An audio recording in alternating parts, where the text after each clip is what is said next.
રાખવામાં આવ્યા છે। તો અમદાવાદમાં આંતરધર્મીય લગ્ન નોંધણી મોકૂફ રાખવામાં આવી છે। ઇન્ચાર્જ રજિસ્ટ્રારે લગ્ન નોંધણી મોકૂફ રાખી છે। તો વીપના સારવા જિલ્લા અધ્યક્ષ શ્રેયાંશ શાહનું નિવેદન સામે આવ્યું છે। રજિસ્ટ્રારને રજૂઆત કરતા હાલ પૂરતું આ લગ્ન મોકૂફ રાખવામાં આવ્યા છે। હાઈકોર્ટના આદેશ હતો, અમે ગાંધી ચિંધ્યા માર્ગે રજૂઆત કરી હતી। રજિસ્ટ્રાર MM સૈયદની બદલી થાય તે માટે અમે સરકારને રજૂઆત કરીશું। તો અમદાવાદમાં હિન્દુ યુવતી અને મુસ્લિમ યુવકના લગ્નની આશંકાને પગલે બંદોબસ્ત ગોઠવાયો હતો।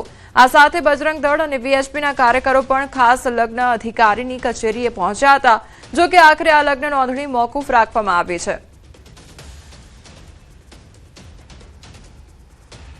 રજિસ્ટ્રારને મળીને રજૂઆત કરેલી હતી ત્યારે અમને માહિતી મળી હતી કે જે વિવાદાસ્પદ સૈયદ સાહેબ છે જે એનો રજિસ્ટ્રાર તે આજે રજા ઉપર જાણી જોઈને ઉતરી ગયો છે। એટલે જે ચાર્જમાં અધિકારી હતા તેમને અમે રજૂઆત કરી કે ભાઈ તમે તો ચાર્જમાં તો તમે શું કરવા માથે લો છો। એટલે એમણે અમારી માંગણીને ગ્રાહ્ય રાખી અને તેમણે આ અત્યારે હાલ પૂરતું મોકૂફ રાખ્યું છે રજિસ્ટ્રેશન। સુરતમાં ભંગારના ગોડાઉનમાં ભીષણ આગ લાગવાની ઘટના સામે આવી છે। માંગરોળના પીપોદરા ગામે આગની ઘટના બની તો ગેરેજના વાહનો પણ આગની ઝપેટમાં આવી ગયા। નેશનલ હાઈવેને અડીને આવેલા ગોડાઉનમાં આગ લાગવાની ઘટના બની।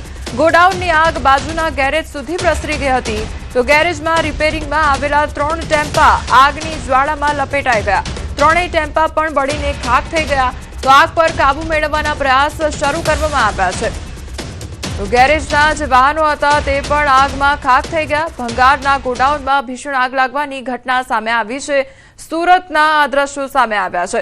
સંવાદદાતા કીર્તેશ અમારી સાથે જોડાઈ ગયા છે। કીર્તેશ, જે ભંગારનું ગોડાઉન હતું, સંવાદદાતા કેતન અમારી સાથે જોડાઈ ગયા છે। કેતન, ભંગારના ગોડાઉનમાં આગ લાગવાની ઘટના બની હતી, અત્યારની શું પરિસ્થિતિ છે? જે કોઈ ચોક્કસથી વાત કરું તો સુરત જિલ્લાના માંગરોળ તાલુકાના પીપોદરા સ્થિત ભાગ્યોદય હોટલની સામે આવેલા પુઠાના ગોડાઉન જે હતું, ભંગારનું ગોડાઉન હતું, બાજુમાં એ ગોડાઉનની અંદર ભીષણ આગ લાગવા પામી હતી। આગ લાગતાની સાથે જ અફરાતફરીનો માહોલ સર્જાવા પામ્યો હતો અને ખાસ કરીને વાત કરવામાં આવે તો જે કોસંબા સ્થિત સુમિલોન ફાયર ઘટના સ્થળે પહોંચી આગ ઉપર કાબુ મેળવવાનો હાથ ધરવામાં આવ્યા હતા। જે અંતર્ગત ખાસ કરીને આ સમગ્ર ઘટનાની અંદર કોઈ જાનહાનિના અહેવાલ પ્રાપ્ત થવા પામ્યા નથી, પરંતુ આગના ગોટા એટલા આજે ધુમાડાના ગોટા જે 1 કિલોમીટર દૂર સુધી દેખાતા લોકો અજંપામાં પામી ગયા હતા કે ગરમીના સિઝનની અંદર આગ લાગી છે ક્યાં। તો ખરેખર જોવા જાય તો આ જગ્યા પર લાગતા અફરાતફરી મચી હતી અને સુમિલોન ફાયરે હાલ આગ ઉપર સંપૂર્ણ કાબુ મેળવી અને કુલિંગની પ્રક્રિયા હાથ ધરવામાં આવી હતી। જી કેતન, સમગ્ર માહિતી બદલ આપનો આભાર।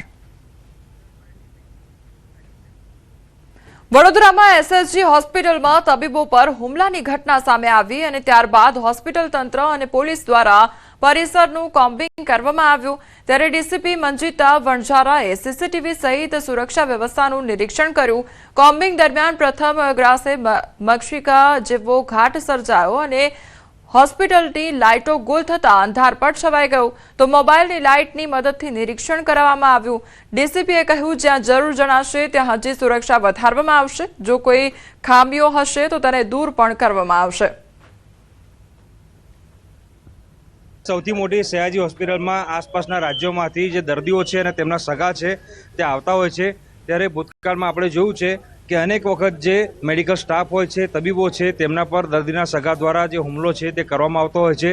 આ તાજેતરમાં જ એક ઘટના જે છે તે ઘટી ગઈ હતી। એના કારણે હવે જે તંત્ર છે તે સજાગ થયું છે અને SSG હોસ્પિટલના સુપ્રિન્ટેન્ડન્ટ તેમજ જે ડીસીપી છે મંજીતાબેન વણઝારા તેઓ અત્યારે કોમ્બિંગ કરી રહ્યા છે। ભૂતકાળમાં જે ઘટનાઓ ઘટી છે તબીબો પર હુમલાની, એના સંદર્ભમાં અત્યારે આપણે કોમ્બિંગ કરી રહ્યા છે કે આ પ્રકારની વ્યવસ્થાનું નિરીક્ષણ કરી રહ્યા છે। અત્યારે હાલ ડૉક્ટર અય્યર સાહેબ છે, એના ડીન છે, સાથે સાથે SSGની સમગ્ર મેડિકલ વિભાગની ટીમો છે, અમારી પોલીસની ટીમો છે।